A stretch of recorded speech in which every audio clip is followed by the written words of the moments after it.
Welcome to The Big Picture. It is Friday at 9 a.m. Yeah. Music to my ears. I'm Bryn Caswell. And I'm Collin Dorsey. Great to have you with us on a very wet Friday. Yes, it really is. It's been a soggy week. Soggy week in general. More rain on the way. Obviously, we're still recovering from all of the severe weather we had earlier this week. We'll be diving more into that later.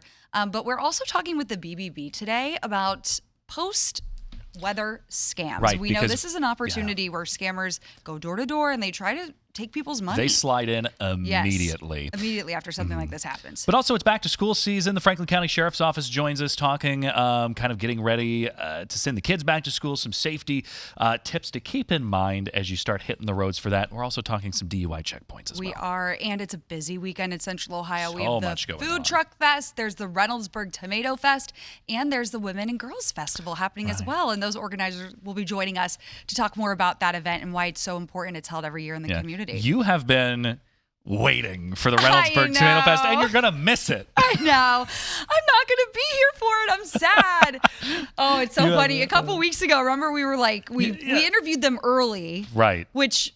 At the end of July. Because I just wanted to get the hype going. You know what I mean? Get everyone excited. I think the most fun fact about Reynoldsburg is that that's where the commercial tomato was created. Right. Who knew?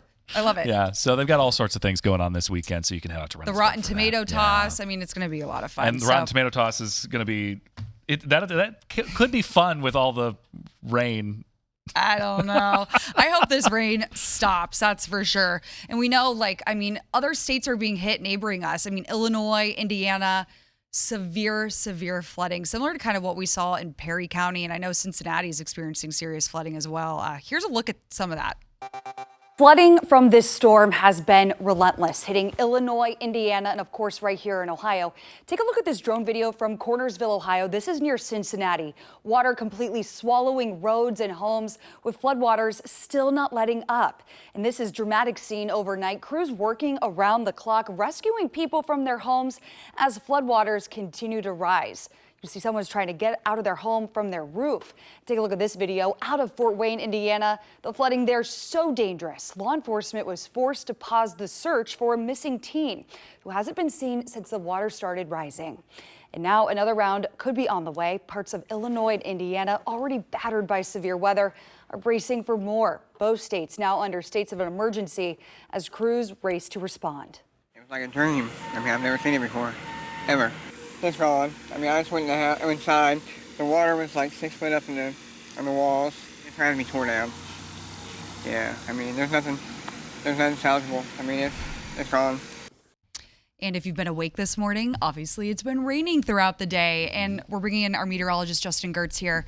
Justin, the big concern this morning is Muskingum County and Perry County going to be hit really hard again with all of this rain, because a lot of the water there hasn't really settled down yet. And the ground's saturated. So saturated. There's not a lot of places for it to go. Right, yeah. When you're this saturated, it does not take very much. And thankfully, the rain that came by earlier on this morning apparently didn't cause any significant issues. Of course, they're keeping an eye on things because we have more potential rounds of rain and thunderstorms later tomorrow, later on Sunday.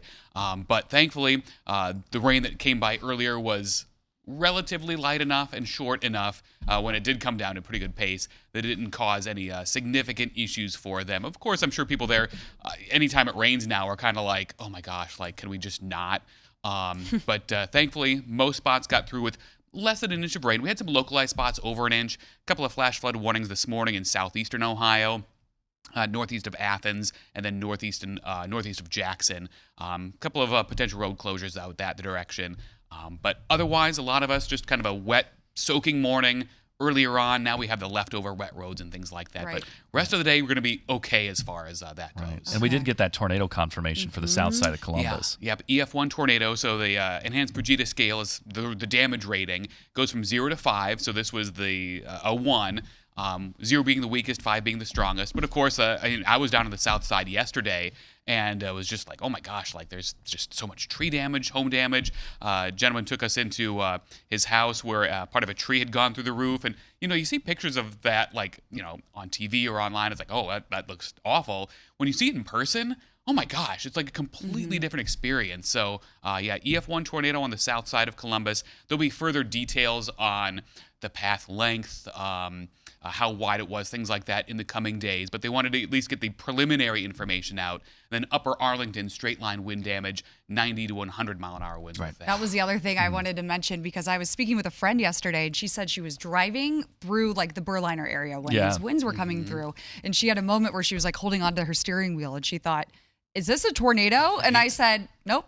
It is actually just straight line winds. Yeah. They were just really, really hard and fast. Very intense that came through on Tuesday. And we're looking at a potential for some strong to severe storms later on Saturday as well. We'll keep an eye on that. Does not look like anything as significant, though, as what we had in the area just earlier this week. So a lot of events happening this weekend. Yeah, something Tomato to keep in Fest, we mind. brought it up already. Yeah. So it's going to be kind of rainy this weekend. Yeah, kind of off and on. Looks like both Saturday and Sunday, the best chance of rain is going to be later in the day and into the evening hours. So there'll be a bunch of dry hours this weekend. If I were making plans for myself, I would plan on morning through early to maybe mid-afternoon. Then later in the afternoon, evening, it would be a little more touch and go. But there'll be time to enjoy. I want to highlight Sunday, though, because it's going to be warm and humid. Highs in the upper 80s, feels like it's in the 90s in the afternoon. So if you are out, do keep in mind it's going to be kind of like bleh again. So, Okay. All right, Justin. Thank you so much. You bet. It's been a busy week.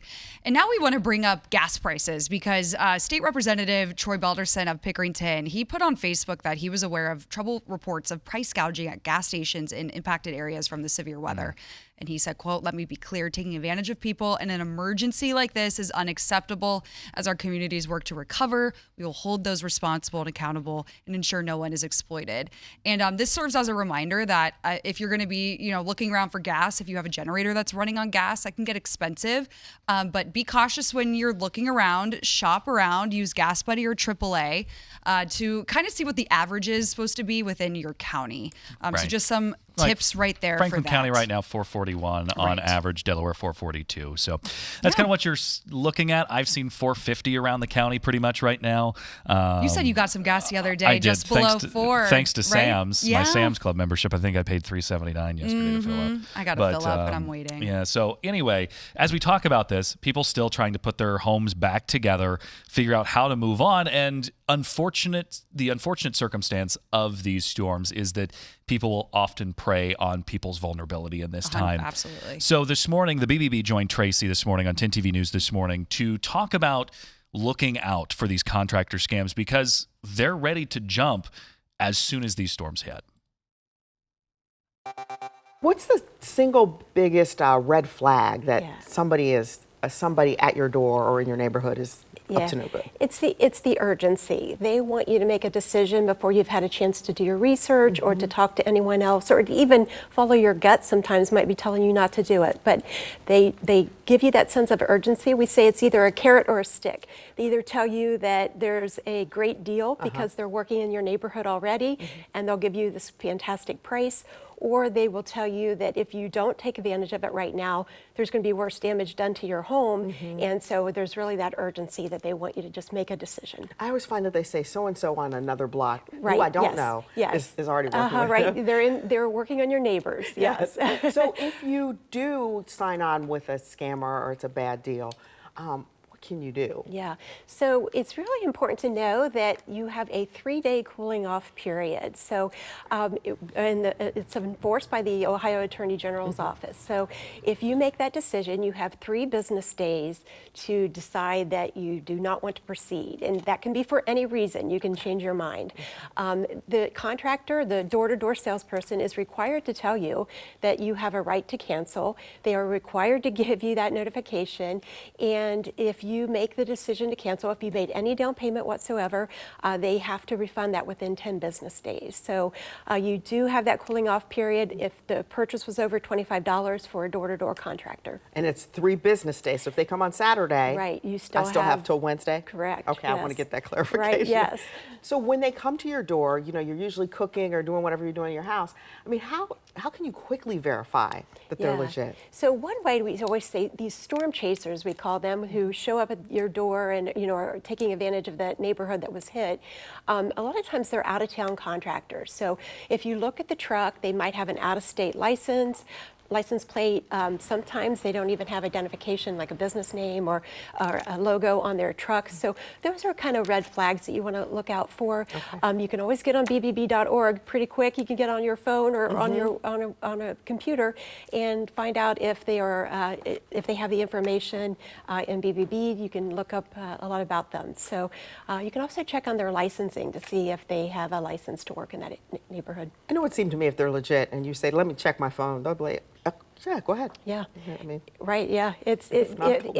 And that's what we find. If they're not willing to just take a minute and let you do what you want to do to make sure that they're a good company, that's a red flag. If they're really pushing you to not even take a few minutes to look something up online, then you probably don't want to work with that company. So I wanted to ask you something else we had heard about, that these contractors can offer to cover your deductible on your insurance. Is that legal?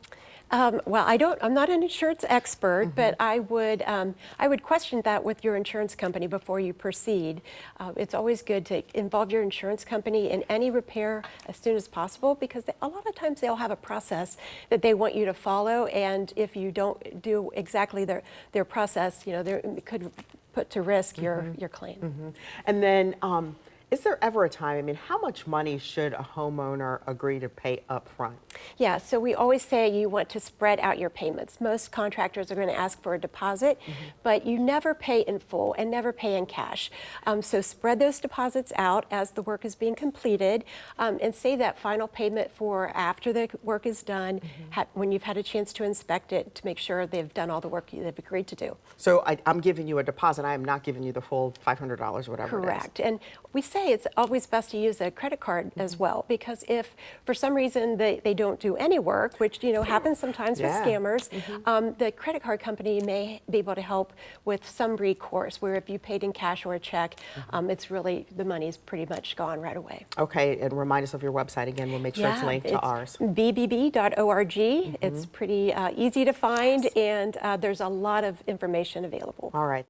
Wonderful, great tips there. Well, coming up in the next 2 minutes, we have 97.1 The Fans' Tyvis Powell joining us. We're talking about the Browns and the Bengals, NFL preseason. 'Tis the season. We'll be right back. I'm Yolanda Harris. I'm a journalist at 10 TV News. I don't just report about our community, I belong to it. And that's why we care so deeply about getting it right. And when local journalism is done right, it moves. It moves you to act, to verify, to volunteer. And yes, it moves your heart through the kind of human storytelling that stays with you wherever you are. And at 10 TV, we're here for all of it. These are the stories that move Central Ohio.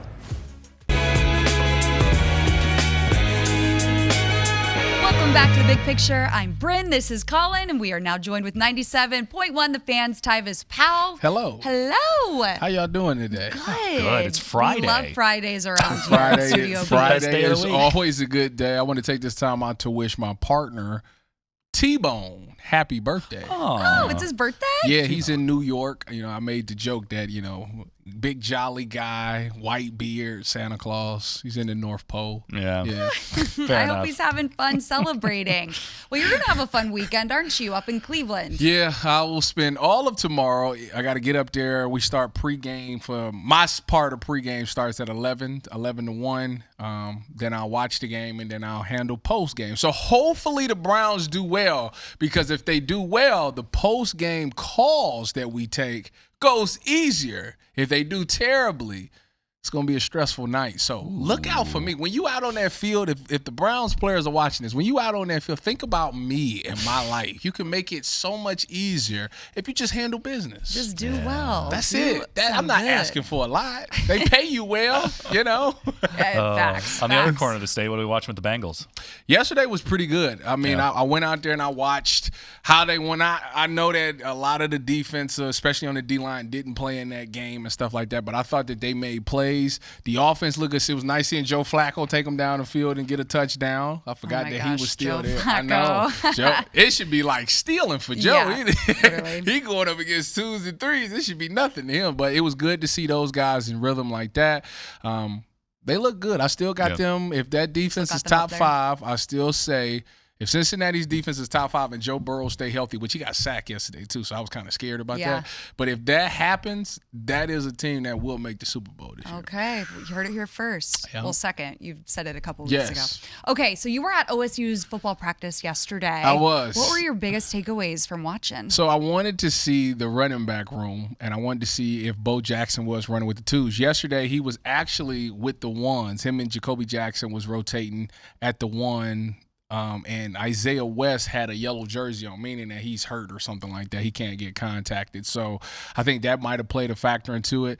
I would say that watching practice right now, offensively, they got some room. They got a lot of stuff to improve on. You know, it was a lot of deep balls being thrown, but not a lot caught. So, you know, at this point of camp, you probably think that's where you're probably at. It takes a while to get that chemistry going. I thought the defense looked really good, flying around. I seen Jermaine Matthews have an interception yesterday, and everybody was hyped up about that. So a lot of energy, got to work on the execution. The good news is that they don't play a game till September 5th. So they got a lot of time to get it together. And that was kind of, after talking to some of the coaches after practice, that was kind of the thing. Like, yeah, we got some work to do, but we are very confident that they'll get there. They don't have that much time. It's going to be here before we know it. It's already August 14th. It's crazy. Yeah. What is we? Three weeks away? By. Something like that? Yeah, about that. Yeah. Once football season get here, Christmas will be here before you know That's it. true. Know. And That's then what always it comes time happens. for a national championship run.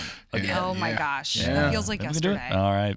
Hey, Tyvis. Appreciate Thank you. it. Have a good Appreciate y'all. weekend. Y'all as well. All right, coming up next, we are, as everybody's basically back to school this week or next, we are talking with the Franklin County Sheriff's Office about some back-to-school safety, also DUI checkpoints. The big picture returns next.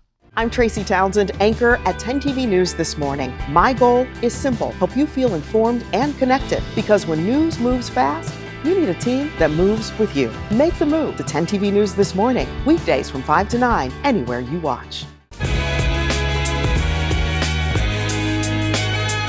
All right, welcome back to The Big Picture. It is 9:20 on your Friday. Thanks for hanging out with us. I'm Collin, she's Bryn. Right now, we are joined by Franklin County Chief Deputy Jim Gilbert.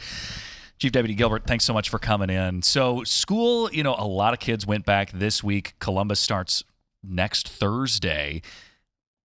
A lot of focus goes into making sure that these students get to and from school safely every year, and not just at the beginning of the year, but also throughout the year.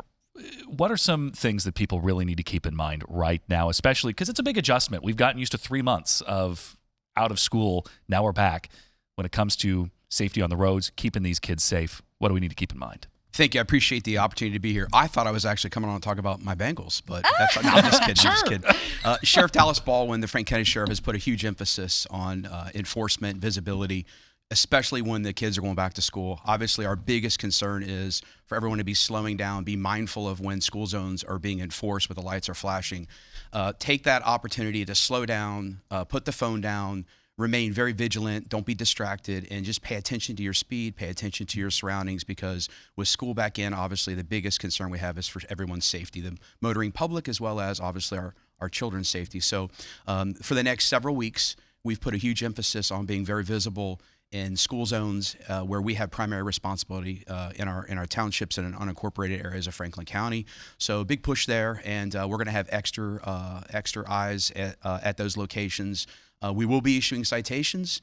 It is a mandatory court appearance if you're doing 37 or over in a school zone. The reason for that is obviously it's 20 when those lights are flashing. You have to be very mindful, and we take those, the state of Ohio takes those penalties very serious if somebody's operating at a higher rate of speed through the school zone with school children around. And when we're talking about distracted driving, speeding, even impaired driving, you are restarting the DUI checkpoints. Let's talk about that. You have one today. Why do you guys do these? So that's a great question. Every time we have a checkpoint, we put information out on social media. We share that with the public. We share it with our media partners. That's twofold, right? Because we're trying to educate, and we're trying to have individuals who are going to be going out thinking about a plan. Oh, I heard something on the radio, or I saw something on the news or on social media about a checkpoint tonight. I better plan ahead, and I better make arrangements to use a rideshare opportunity instead of driving, getting behind the wheel if I've been consuming alcohol.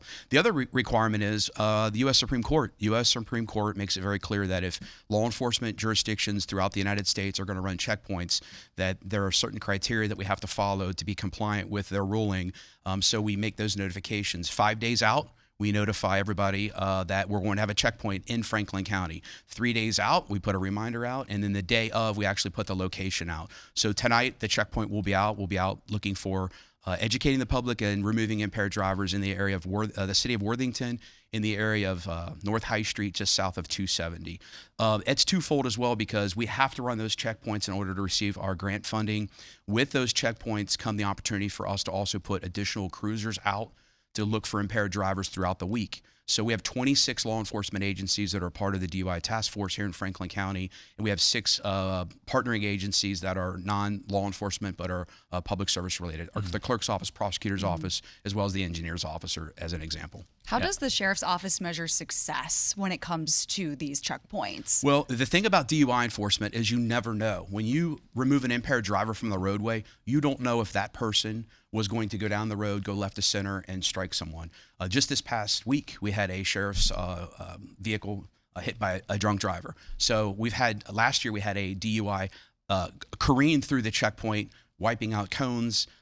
Literally, deputies were getting out of the way, hitting some of our equipment, and we had to catch up to that person. So it's always the unknown, because with law enforcement and DUI enforcement, education is very important. So if we make 0 arrests, we don't necessarily see that as, well, we didn't have any arrests, so it wasn't successful. Maybe we, unknown to us, several people made plans and they made the alternate instead of driving impaired in that area. Mm-hmm. And I mean, because I have been driving to a late night show sober, key there, but I've been stopped in these checkpoints because you stop everybody that goes through there. You move them through very quickly. So it's not an inconvenience, but it is a safety to everyone out there on the roads. So I talked about those requirements for us to make notification. We also have requirements as to where we set them up based on statistical data for crashes involving impaired driving, as well as enough signage that's out.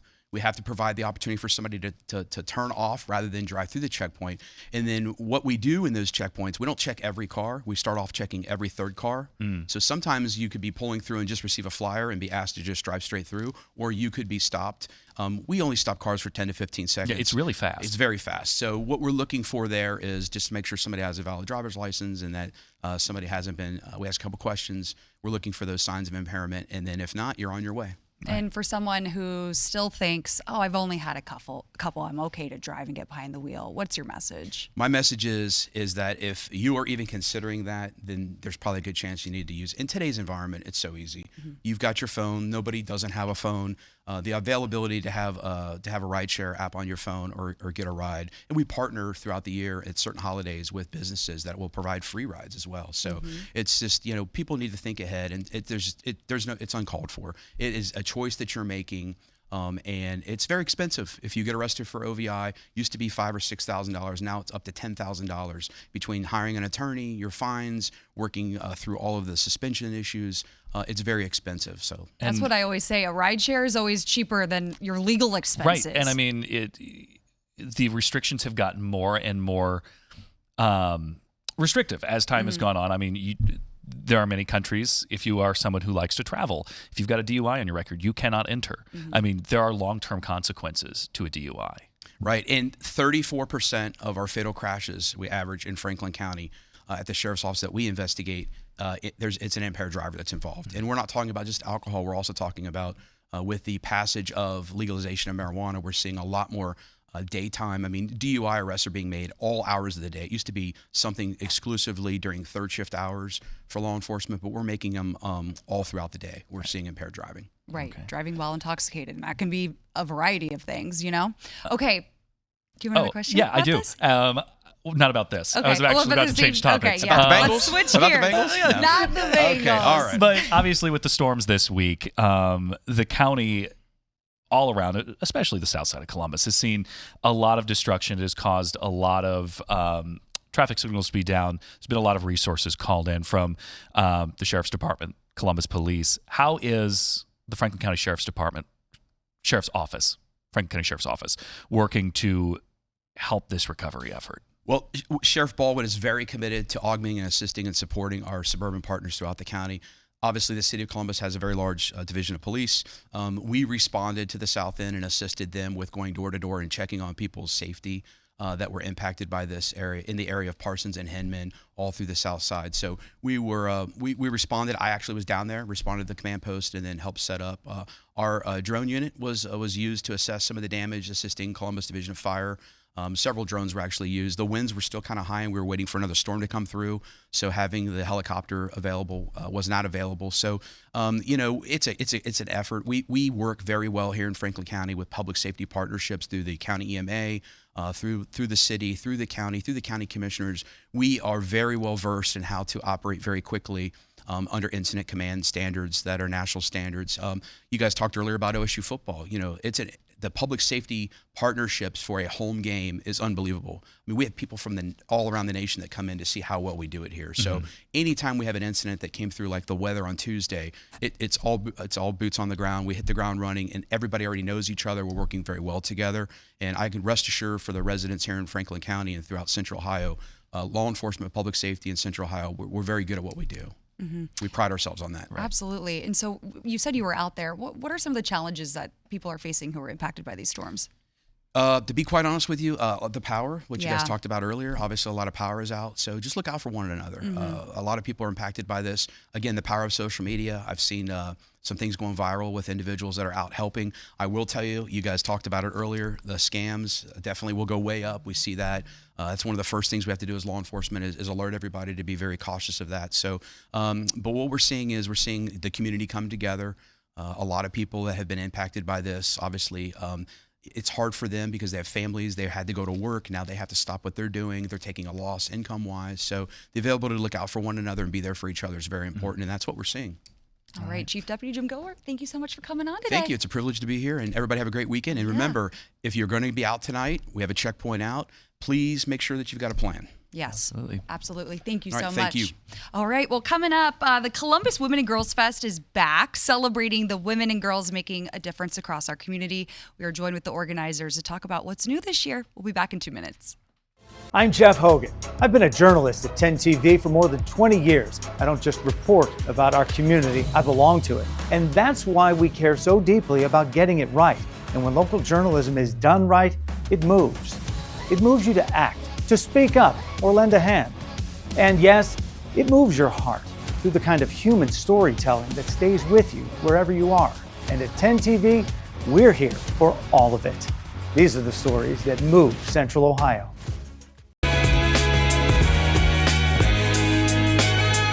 Welcome back to The Big Picture, 9:32 on your Friday morning. Columbus's Women and Girls Fest is back for another year, and the festival is tomorrow. And joining us right now, we have the founder and chair of the fest, Dr. E. We're also joined by Ebony Jeanette, board member of the W&G Fest. Thank you two for coming on today. We really appreciate it. Thank you. All right, so you guys have been putting on this fest for a long time, but for those who do not know what this is about, what can you tell them?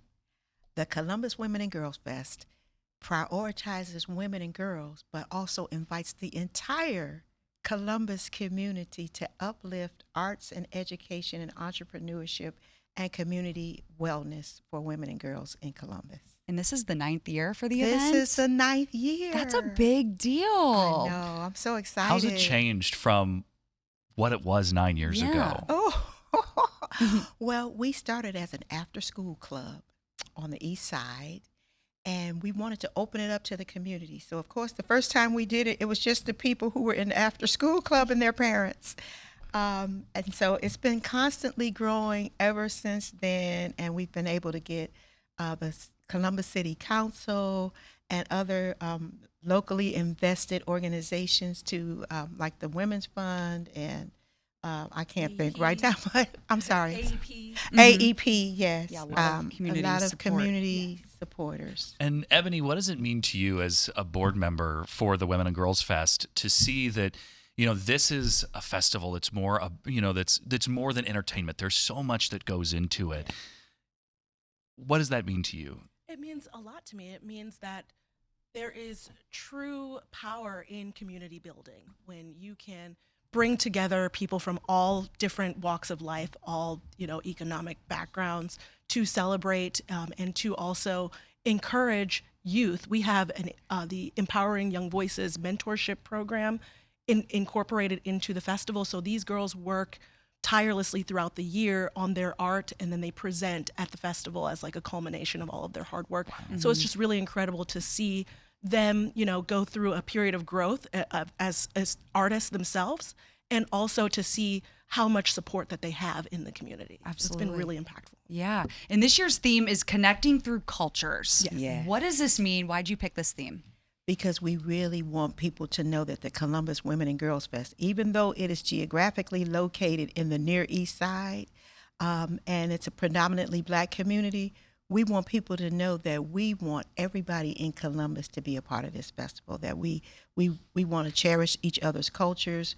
We want to just encourage women and girls from all backgrounds, and we want all genders and all people to be a part of it. Yeah. Absolutely. And when looking at photos from last year's event, I mean, there's music, there's face painting. It's a good time for people of all ages. Yes, it is. Yeah. Yes, we have 30, 40 plus vendors. We have different activations, like you were saying, like face painting. We have Mia the barber, who is going to be coming and doing haircuts for people. We have dancing from Ballet Foloriclo, which is a Mexican dance troupe, and they are going to be celebrating their culture and showing everyone their dancing. We have the Pickett sisters who are going to come and do line dancing for us. We are really excited. And for the first time, we actually have men performing as well as women performing at the festival. So. What was why did you guys decide to bring men in?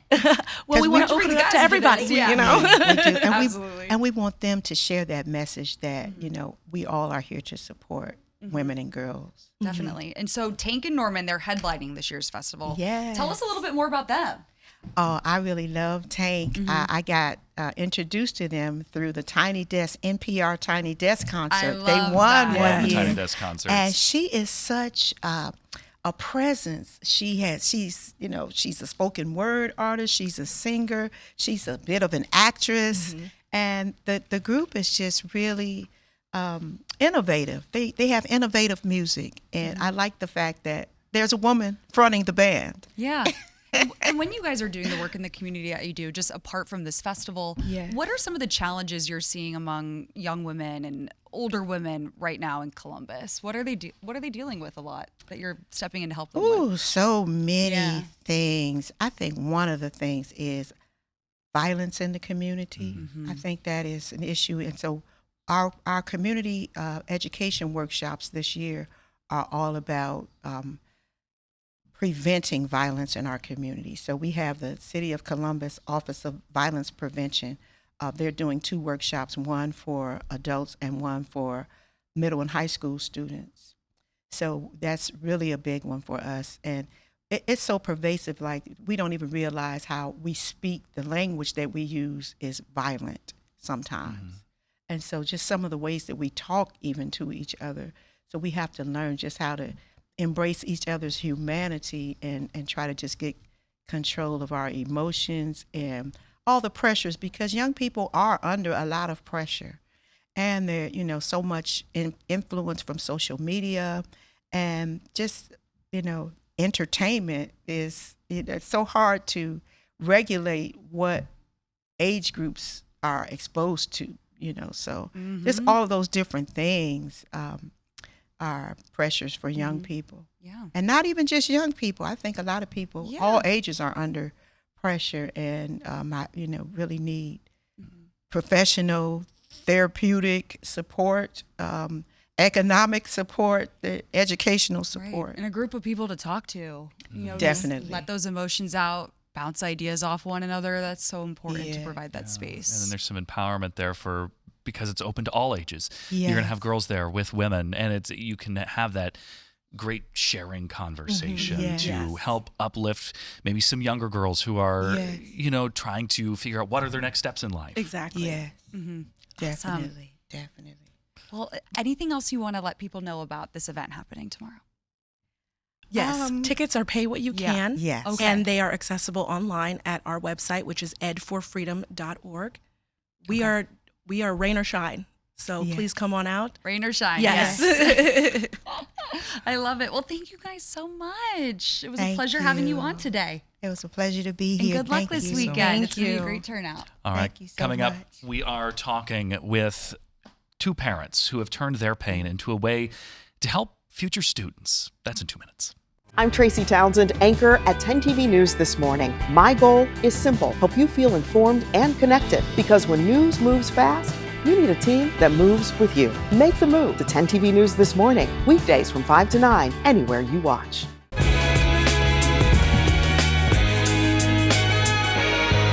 Welcome back to The Big Picture. So this Saturday, there's a very special event happening, bringing together an entire community that stretches really all the way from Central Ohio, Columbus, New Albany specifically, all the way to South Africa. And so this is about the Brandon Willis Legacy Scholarship Fund. And joining us right now, we are joined by his parents, Mary Willis and Steve Willis. Thank you two for coming in today. Thanks for having us. I'm going to let one of you take it away, but take us back to the beginning. Okay. Tell us who Brandon is and talk to us about his passion for animals. Well, it was right off as soon as he could even talk or even touch. He was so comfortable being out in the wild and holding bugs and learning about them and wanting to tell everybody about them. And we spent a lot of time at the Columbus Zoo, and he just started to learn about dinosaurs and just all of the connections that we have with the earth. And so we were really lucky to witness that, see that. Right. So you started this scholarship in memory of your son, Brandon. He had such a passion for wildlife. Can you tell us what happened? Yeah. He was actually living up in Wisconsin at the time. And we know now that somebody murdered him. And okay.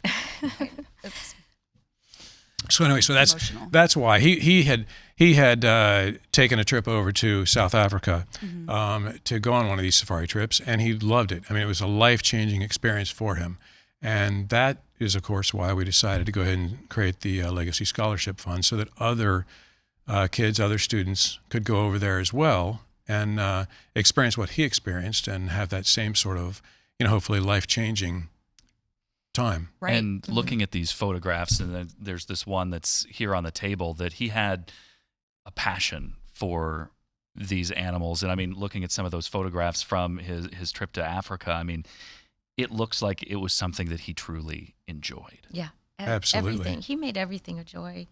He really did. He music and running and his friends and we still are in touch with his friends. They're like our sons, because they still come around and check in, and they'll be at the event this year. And we did have this last year, and we were able to send a young man, Joey Lavaro, and he was over the other day telling us about his experience.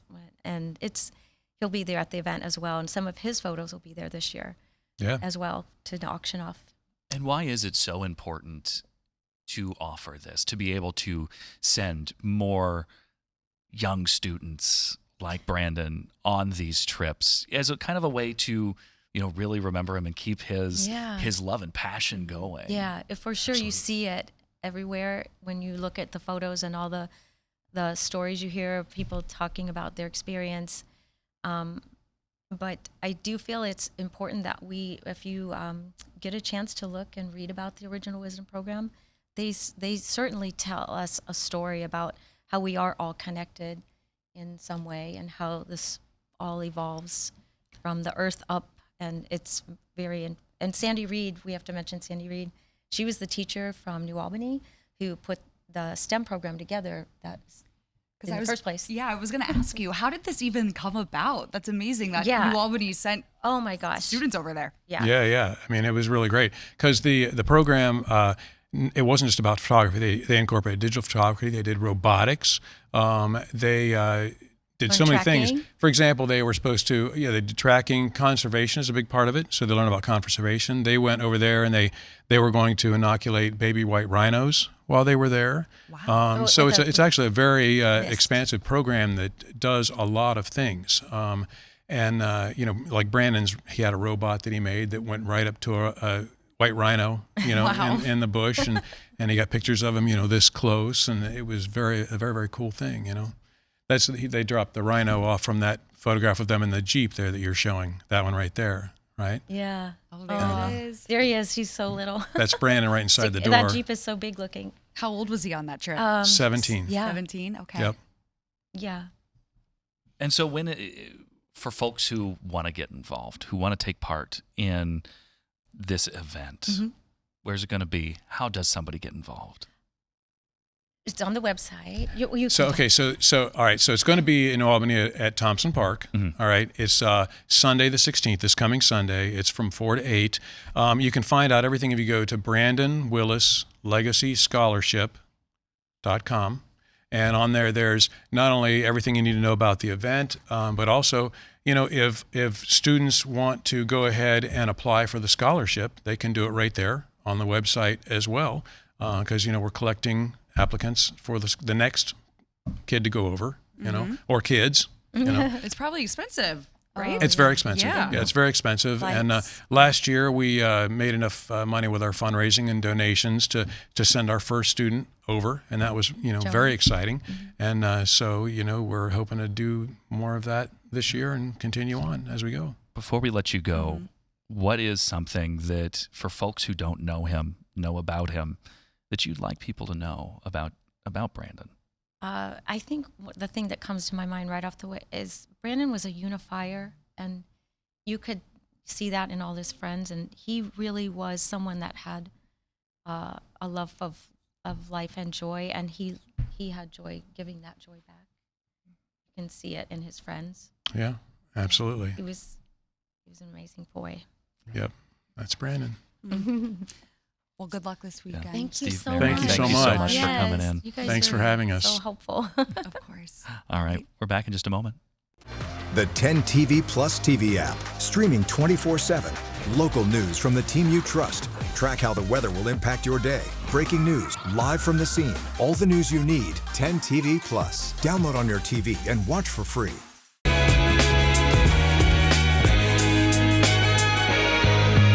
All right. Welcome back to The Big Picture. We're introing this part. Sorry. All right. Yeah. I was it. like, I don't know. He goes, okay, we're starting. Yeah. No. Oops. We're talking about the Food Truck Fest. We had them on yesterday, and I loved I want to replay there's so our much conversation. going on this weekend. I mean, when we were talking to the founder and organizer of the event, I mean, it's been going on since 2011. And I've been to the first one, and it's really about entrepreneurship. Yeah. And the food truck food model gives young people of all ages, really just a platform to start their own business and get into the food industry. It's really, really cool. Take a listen.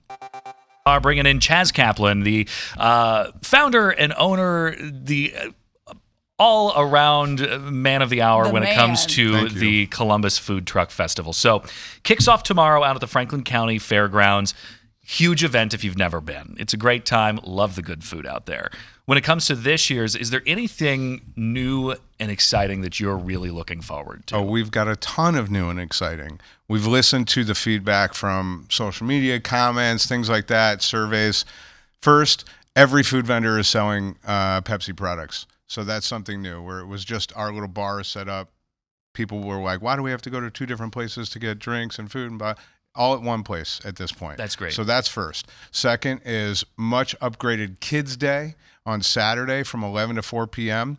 We have got super games, the slides, all those activities, plus Kids Market, which is a group of 20 to 30 vendors, all between the ages of 5 and 12 years old, showing off their beginner entrepreneurial spirit, which is super exciting.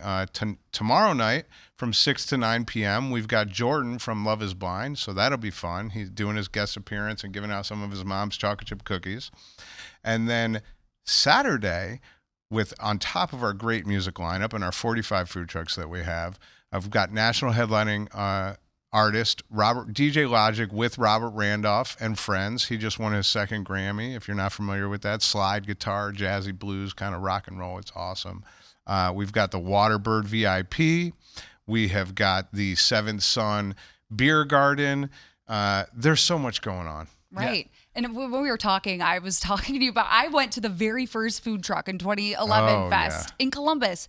I mean, this has been around for years. Why do you think people keep coming back to this event? And why do they love it so much? I hope for a few different reasons. One, because it is truly locally owned, locally operated. 80% of the food vendors there are local. This year we've got a few from out of town. But it is all built by family, heart, soul, and passion.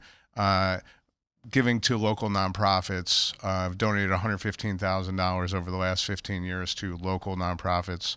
The goal of the festival is to, especially in times like right now, where the city just went through horrible storms, is to get people out of their daily stresses for a few hours. Come out, enjoy. Our staff, our team, they're all my family. So hopefully that bleeds through to the experience that everyone has when they come out on site. And you mentioned some of that philanthropic efforts over the past few years. Is there any organization specifically this year that money's going toward? Music Loves Ohio is our nonprofit partner. They're a great organization, been around for years, as well as BESA is our volunteer partner, and we contribute money back for every volunteer that's provided. Can you talk to us about how food trucks have been around for a while? Yeah. But do you feel like they've really ushered in a new generation of cooks because of the accessibility that being in a truck creates? I mean, I feel like Columbus has a lot of food trucks like you were talking about, and I'm curious about that. From the time that we started this in 2011 to now, I mean, I oversee the Ohio State University Mobile Food Program as well.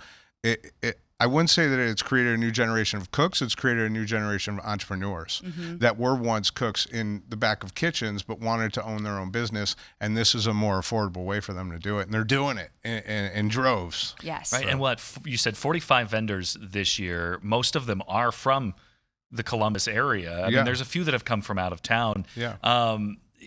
How do you personally find these vendors, or is it kind of like a, hey, if you want to come on down? I think over the last 15 years, they find us. Yeah. But there's also a core handful of vendors from Central Ohio that is must-have. Amish Country Donuts. Don't know if you've ever had them, but it's really insane. Island Noodles, Cousins Maine Lobster, which is national, but I work with them locally. The Tasty Good, Empanadas and more. I mean, I work with a lot of these trucks year round, so I believe in them and they believe in me. So they're more than welcome to come back every year. And there's some really good food trucks in town. Oh yeah, Columbus is a hub for it. Seriously. From 2011, it went from 50 to I think there's over 500 now. Yeah, it's wild. So it's insanity. What are some of the challenges that come with cooking at a truck? I mean, some of them are you're pretty locked in there tight. So I owned one in 2014 as well. Gave it a shot, just to show everyone that I could do it. And I come from the restaurant background, but the elements is first and foremost. You have the winter where we operate negative 20 degrees. You're freezing your tail off. In the summer, last year's Food Truck Festival was extremely hot. It got over 100 degrees, and inside those trucks, you're talking about 140 degrees with the stoves and the grills and the fryers, and they can't run their air conditioning because that's just too much power. It's hard. Plus, people don't think about, just even talk about a lunch shift that's 3 hours long. They have to prep the food. They have to get the staff. They have to do the lunch service, then they have to clean the truck. So just a 3-hour lunch service is an 8-hour kind of operation. So think about the 20 or so hour of operation that we have over a 2-day weekend of festivals, and these trucks are doing that every weekend. Yeah, so amazing. Where can people get tickets, find out all the details they need to know? Yep. So first, we are running a special online right now that kind of coincides with the storms, and the code for a 40% discount on tickets is Storms Suck. Okay. And you can get tickets at columbusfoodtruckfest.com. That code works until 6 p.m. tonight. They are $10, but you get 40% off. Yeah, that's great. It'll be a good way to relieve some stress. And you know why I love food trucks too? It's like you can interact face to face with the cooks and the chefs. It's fun. Yeah. You know, it feels way more personal. Speaking of interacting, we do have a new interactive website that's live. So go play around with the site, have fun. You'll find the hours 4 to 10 p.m.